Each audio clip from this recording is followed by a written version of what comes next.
अब कैसा है अंबिका का स्वास्थ्य? वैसा था ही ज्वर आता है। पहले से कुछ भी अंतर नहीं पड़ा? लगता तो नहीं।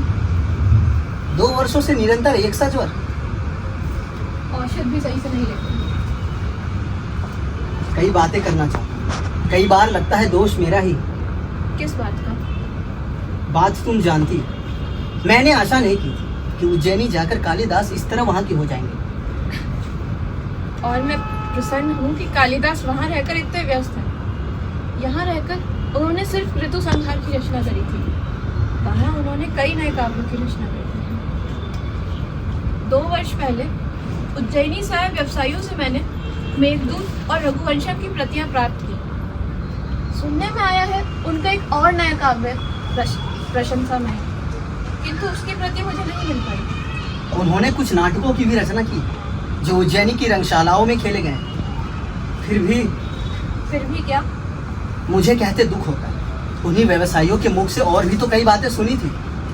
व्यक्ति अगर उन्नति करता है तो उसके नाम के साथ कई अपवाद भी तो जुड़ते हैं। मैं अपवाद की बात नहीं कर रहा। सुना तो ये भी था कि गुप्त वंश की राजदुहिता से उनका विवाह हो गया। तो इसमें बुरा क्या है? एक तरह से देखे तो बुरा नहीं हुआ, परंतु यहाँ रहते उनका जो आग्रह था कि वे जीवन भर विवाह नहीं करेंगे, दूसरी तरह से देखने पर बहुत ग्लानि होती है। और मुझे ग्लानि होती है कि मैं उनकी उन्नति में बाधा बनती। आपके कहने पर यदि मैं उन्हें जाने के लिए प्रेरित न करती तो कितनी बड़ी क्षति होती।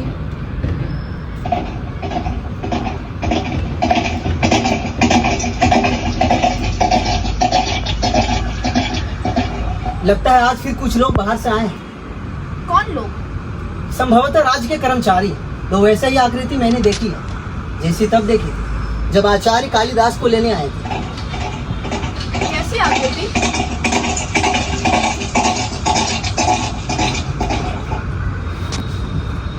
परंतु कैसे? क्या हुआ निषेध? मैंने अभी एक और आकृति को घोड़े पर जाते देखा। तो क्या हुआ? क्या आपको भी माँ की तरह अनिष्ट का आभास होता है? ये एक बहुत परिचित आकृति है मल्लिका। परिचित आकृति? मुझे विश्वास है वे स्वयं कालिदास हैं। कालिदास? ये कैसे संभव है?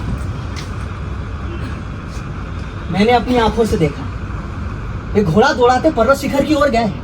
इस राजसी वेशभूषा में और कोई उन्हें पहचान न पाए, परंतु निक्षेप की आंखें पहचानने में भूल नहीं कर सकती। मैं अभी देख कर आता हूँ। कर्मचारी मुनि के साथ अवश्य आए होंगे।